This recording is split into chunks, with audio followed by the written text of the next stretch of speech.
Throughout the 20th century, America became the stage for countless innovations in car design and engineering. Yet not every vehicle earned a place in the spotlight. Some models were overshadowed by competitors.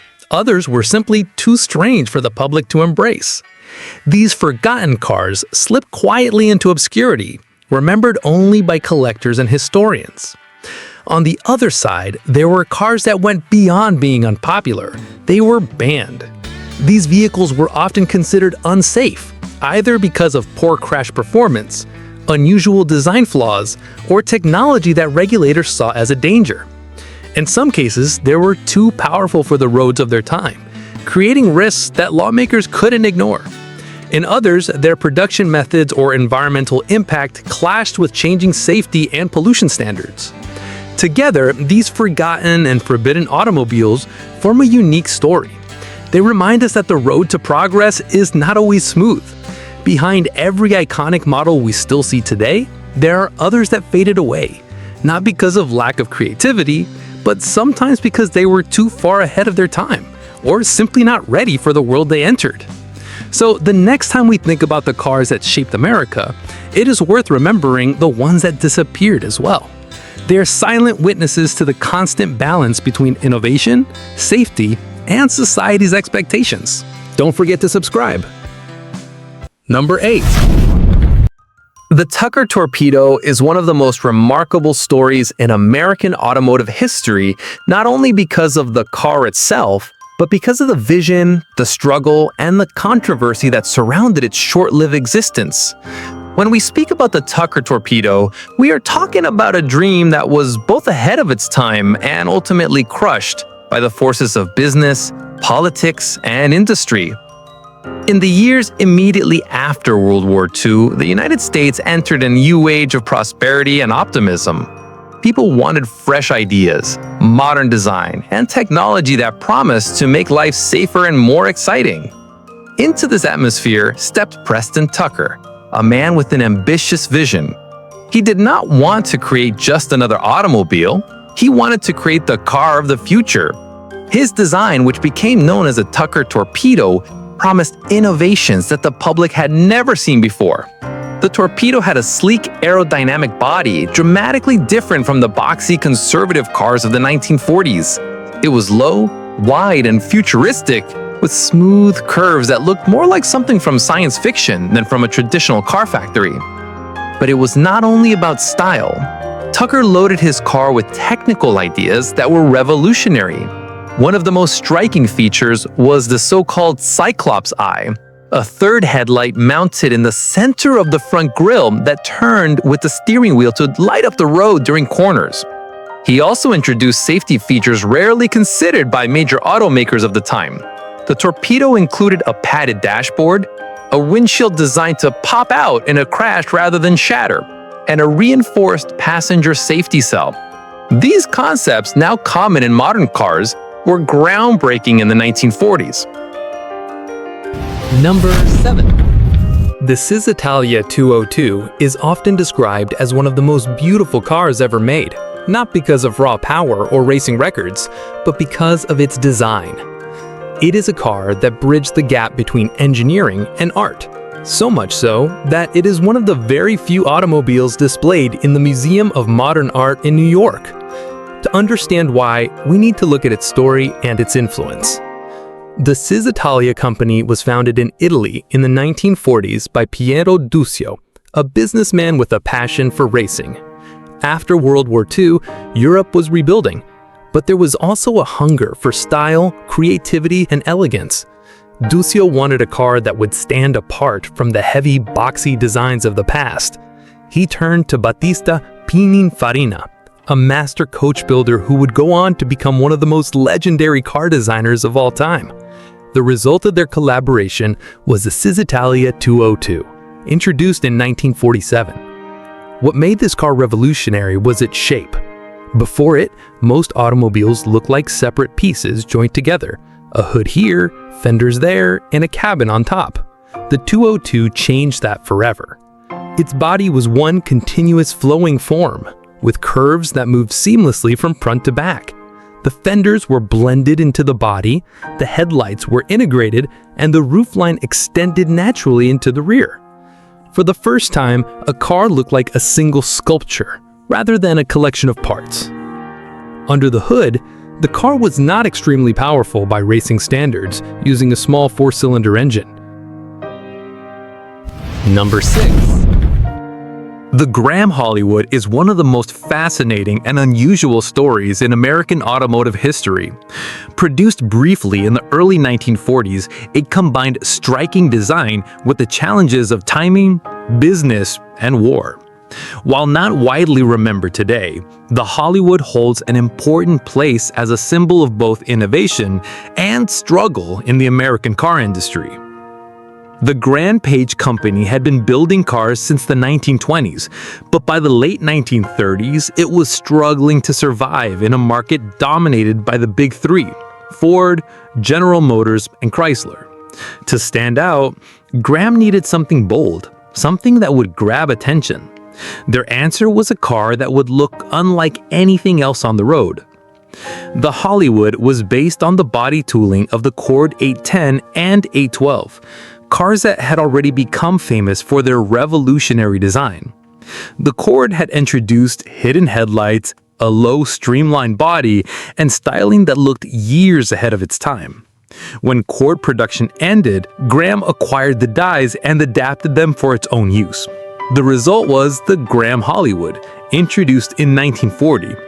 The car carried over the sleek, aerodynamic shape that made the Cord legendary, but it was re-engineered with Graham's own mechanical systems. The Hollywood could be purchased with either a standard 6-cylinder engine or a supercharged version that delivered impressive performance for its day. With its hidden headlights, clean lines, and distinctive grille, the Hollywood was one of the most modern-looking cars in America at the time. Unfortunately, timing worked against it. The market was small for such an unusual car, and the Graham Company lacked the resources to compete with larger automakers. Even more challenging, World War II soon halted automobile production across the United States. Number 5. The Kaiser Darren is one of the most distinctive and unusual cars of the 1950s. Remembered not only for its rare production, but also for its bold ideas and unique styling. Built in 1954 by Kaiser Motors in partnership with designer Howard Dutch Darren, it represented both innovation and risk in a period when the American auto industry was dominated by larger manufacturers. The car appeared at a time when fiberglass was beginning to be seen as a promising new material for automobiles. The Kaiser Darren was among the very first American production cars to feature a fiberglass body, joining the Chevrolet Corvette in pioneering this approach. Its lightweight construction allowed for creative design, and Dutch Darren took full advantage of this freedom. Perhaps the most famous feature of the Kaiser Darren was its sliding doors. Unlike conventional doors that opened outward, these doors slid forward into the front fenders. It was a radical concept that gave the car a sleek, futuristic appearance, though it was sometimes impractical in tight spaces. The design also featured a long, pointed nose with a distinctive grille that looked like a puckered set of lips, making it instantly recognizable. Mechanically, the car was less dramatic. It used a small 6-cylinder engine from Willys, which limited performance compared to other sports cars of the era. Still, the Darren was aimed at a niche market of style-conscious buyers rather than racing enthusiasts. It was expensive for its time, and sales were slow. Only about 435 units were produced, making it one of the rarest American cars of the decade. Despite its commercial struggles, the Kaiser Darren has gained legendary status among collectors and historians. It symbolized creativity and daring in an industry that often played it safe. Its sliding doors, fiberglass body, and dramatic lines showed that even a small company could bring fresh ideas to the market. Today, the Kaiser Darren is celebrated as a rare classic, a car that captured the optimism and experimentation of the 1950s. Its unique design ensures that it remains unforgettable, proving that even short-lived experiments can leave a lasting mark on automotive history. Number 4. The Willys AmeriCar is one of those vehicles whose story is greater than its modest beginnings. Produced between 1939 and 1942, it was originally designed to be an affordable family car in the final years before the United States entered World War II. Yet over time, it gained legendary status in American culture, not for what it was at first, but for what it became in the hands of enthusiasts. Willys Overland, the company behind the AmeriCar, had already established itself as a maker of practical and reliable vehicles. With the world still recovering from the Great Depression, the company needed a car that could compete with the low-price models from Ford, Chevrolet, and Plymouth. The AmeriCar was their answer. Compact, simple, and affordable, it came with a 4-cylinder engine that produced about 60 horsepower. Its styling was modern for its time, with rounded fenders and a streamlined body, though it was still quite conservative compared to luxury cars of the same era. In the marketplace, the AmeriCar served its purpose as reliable transportation. It was never glamorous, but it was inexpensive and efficient. However, the car's history took a sharp turn with the outbreak of World War II. Civilian automobile production stopped in 1942, and Willys turned its attention to building the famous military Jeep, which would become its greatest contribution to history. With that shift, the AmeriCar disappeared from showrooms, seemingly destined to be a forgotten footnote in automotive history. But after the war, something unexpected happened. Returning veterans and young car enthusiasts were looking for vehicles to modify, race, and personalize. They wanted lightweight cars that could handle powerful new engines. The Willys AmeriCar, with its small size, relatively low cost, and sturdy construction, proved to be a perfect candidate. Its small 4-cylinder engine was often removed and replaced with roaring V8s from Ford, Chrysler, or Chevrolet. Stripped down and modified, these once humble family cars became drag racing terrors. Number 3. The 1935 Hupmobile is a fascinating example of an American automaker striving to adapt during one of the most difficult periods in its history. Hupmobile, founded in 1909 by Robert Hupp, had built a strong reputation over the years for solid engineering and stylish vehicles. In its early decades, it was known for producing cars that combined quality craftsmanship with innovative features. However, by the mid-1930s, the Great Depression had severely impacted the automotive market, and smaller companies like Hupmobile were struggling to survive against the immense power and resources of General Motors, Ford, and Chrysler. The 1935 model year was particularly significant for Hupmobile because it represented an attempt to modernize its lineup and remain competitive. The company recognized that to attract buyers, it needed to move beyond the upright, boxy designs of the 1920s and embrace the streamlined trends that were emerging in the mid-1930s. The 1935 Hupmobile featured a sleeker, more aerodynamic body with integrated fenders, smoother curves, and a lower profile. This design approach not only improved aesthetics, but also reflected advances in engineering and manufacturing techniques that allowed for greater efficiency in production. Mechanically, the 1935 Hupmobiles were available with both 6- and 8-cylinder engines, offering a range of performance options for different buyers. The company's reputation for durability remained a key selling point, and while the cars were not considered luxury vehicles on the level of Packard or Cadillac, they offered solid engineering at a more affordable price. This made them appealing to middle-class Americans seeking both style and reliability during an economically challenging era. Features such as independent front suspension and improved braking systems showed that Hupmobile was committed to keeping pace with technological advancements while offering a car that was both practical and comfortable. Despite these efforts, the company faced serious challenges. The automotive market in the 1930s was fiercely competitive, and consumer spending had dramatically decreased due to the economic conditions. Even with a modern design and reliable engineering, sales of the 1935 Hutmobile did not reach the levels necessary to sustain the company's long-term viability. Smaller automakers often struggled to compete on both price and marketing against the well-established Big Three, whose dominance of dealerships, part supply, and advertising made it nearly impossible for independents to thrive. In response, Hutmobile attempted a series of strategic partnerships and design changes. They collaborated with Graham Page to share certain design elements and manufacturing techniques, hoping to reduce costs and increase efficiency. Later, Hutmobile even explored using body tooling from the Cord 810, aiming to create a more striking, modern appearance that could capture public attention. Unfortunately, these efforts were not enough to reverse the decline, and by the early 1940s, Hutmobile ceased production entirely. Today, the 1935 Hutmobile is remembered not only as a Depression-era economy car, but also as a symbol of innovation and resilience. Surviving examples are extremely rare, making them highly prized by collectors and automotive historians. They serve as reminders of a time when independent manufacturers sought to compete with giants through clever design, engineering, and adaptability. The car's streamlined appearance, solid mechanicals, and historical context make it an important piece of American automotive history.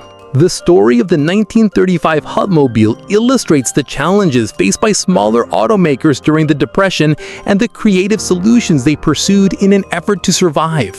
While the company ultimately did not succeed in the long term, its vehicles continued to inspire appreciation for the craftsmanship, innovation, and determination that characterized an era of tremendous change in the American automotive industry. The 1935 Hutmobile remains a tangible link to a period when hope, creativity, and technical skill intersected. Number 2, the Crossley Hotshot holds a special place in American automotive history as one of the earliest post-war sports cars built in the United States. Produced by the Crossley Corporation beginning in 1949, the Hotshot was a small, lightweight, and affordable roadster that brought the thrill of sporty driving to ordinary Americans at a time when such cars were rare in the domestic market. While Europe had a tradition of small, nimble roadsters, most American cars of the era were large, heavy, and built for comfort rather than excitement. The Crossley Hotshot broke this mold, offering something new and refreshing. The Crossley Company, founded by Powell Crossley Jr., was originally best known for its radios and appliances. During the 1930s and 1940s, Crossley expanded into the automotive industry with a vision of producing small, efficient cars for the average American. At a time when Detroit automakers focused on size and horsepower, Crossley took the opposite approach, emphasizing compactness, economy, and innovation. The Hotshot was the most exciting expression of that vision. Launched in 1949, the Hotshot was America's first true post-war sports car. It was a two-seat roadster with minimalist styling, exposed fenders, and a very light body. Weighing under 1,200 pounds, it was powered by Crossley's innovative four-cylinder engine known as the Cobra, short for copper brazed. This engine was made with sheet metal components brazed together, which kept it extremely light while still delivering decent performance. Producing around 26 horsepower, it may sound modest by today's standards, but in a car as small and light as the Hotshot, it gave spirited performance for the time. The Hotshot gained fame not only for its affordability, but also for its surprising success in motorsports. In 1950, a largely stock Crossley Hotshot won the first race ever held at Sebring International Raceway in Florida, beating many larger and more powerful cars thanks to its lightweight and nimble handling. This victory cemented the Hotshot's reputation as a true sports car, even if it was modestly powered. Number 1. The Packard Hawk, introduced in 1958, represents one of the most fascinating and unusual chapters in American automotive history. It was the final attempt of the Packard name to remain relevant in a rapidly changing market.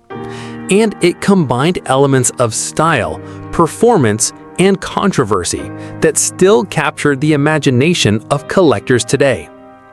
Built by the Studebaker-Packard Corporation, the Hawk was essentially a reworked version of the Studebaker Golden Hawk, but with distinctive styling cues that set it apart. It was bold, polarizing, and ultimately short-lived, but it left behind an unforgettable impression. By the mid-1950s, Packard, once one of America's most prestigious luxury car makers, was in serious decline. Once known for elegance and engineering excellence, the company had been unable to keep pace with the financial strength and marketing power of the Big Three: General Motors, Ford, and Chrysler. In 1954, Packard merged with Studebaker in an effort to survive. While this move gave Packard access to Studebaker's resources, it also diluted the brand's identity. By 1958, Packard cars were no longer distinct designs of their own, but rather rebranded versions of Studebakers with different trim and styling. The Packard Hawk was the most dramatic example of this strategy. The Hawk was based on the Studebaker Golden Hawk, a performance-oriented personal luxury coupe. To create the Packard version, designers gave it an entirely new front end, with a wide, low grille reminiscent of European sports cars, particularly Ferrari. The hood bulged aggressively to accommodate the supercharged engine beneath, while the rear deck featured a faux spare tire cover, a design cue borrowed from luxury cars of the past. The result was a car that looked unlike anything else on the road in 1958. Sleek, muscular, and even a bit radical. Some admired its daring lines, while others thought it looked awkward or even unattractive. Regardless, it was impossible to ignore. Under the hood, the Packard Hawk was impressive.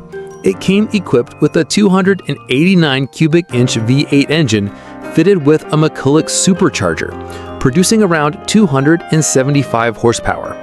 For its time, this was serious performance, and it gave the Hawk acceleration that rivaled or exceeded many more expensive cars. With a top speed approaching 120 miles per hour, it was one of the fastest Packards ever built. This combination of speed and luxury made the Hawk a true performance coupe, a final reminder of the engineering ambition that had once defined the Packard name. Inside, the Hawk offered a blend of sportiness and luxury. Leather upholstery came standard, and the dashboard was designed in a style that echoed aircraft controls, complete with engine-turned metal trim. It was intended to appeal to drivers who wanted excitement as well as refinement, something along the lines of a European Grand Touring car, but built in America.